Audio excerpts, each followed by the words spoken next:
সোনামঞ্জে মুষলধারে বৃষ্টিপাত, হু হু করে বাড়ছে নদ নদীর পানি, নিচু এলাকার মানুষদের সতর্কতা প্রদান। সুনামগঞ্জ থেকে গৌরাঙ্গ বিশ্বাসের তথ্যচিত্রে বিস্তারিত। সুনামগঞ্জ জেলা জুড়ে মঙ্গলবার রাত থেকে শুরু হওয়া টানা মুষলধারে বৃষ্টিপাতে নদ নদীর পানি কিছুটা বৃদ্ধি পেয়েছে।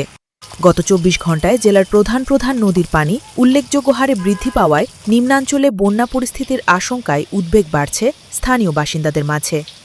পানি উন্নয়ন বোর্ড পাউবো কর্তৃক বুধবার সকাল ৯টার সর্বশেষ তথ্য অনুযায়ী জেলার বিভিন্ন পয়েন্টেই পানি বিপদসীমার দিকে ধাবিত হচ্ছে। তবে স্বস্তির বিষয় হল এখন পর্যন্ত কোনো পয়েন্টেই পানি বিপদসীমা অতিক্রম করেনি।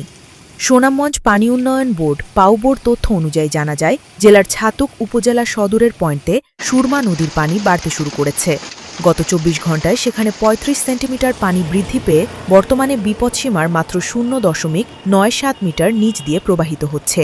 অন্যদিকে সুনামগঞ্জ জেলা সদরে গত ২৪ ঘণ্টায় সর্বোচ্চ ১০০ মিলিমিটার বৃষ্টিপাত রেকর্ড করা হয়েছে এবং পানি বেড়েছে ৩০ সেন্টিমিটার, যা বর্তমানে শহরের ১৬ ঘর পয়েন্টে সুরমা নদীর পানি বিপদসীমার ১.১১ মিটার নিচে রয়েছে এবং জেলার তাহিরপুর উপজেলার লাউড়েরগড় ও বিশ্বম্ভরপুর উপজেলার শক্তিয়ারখলা এলাকাতেও পানি বৃদ্ধি অব্যাহত রয়েছে।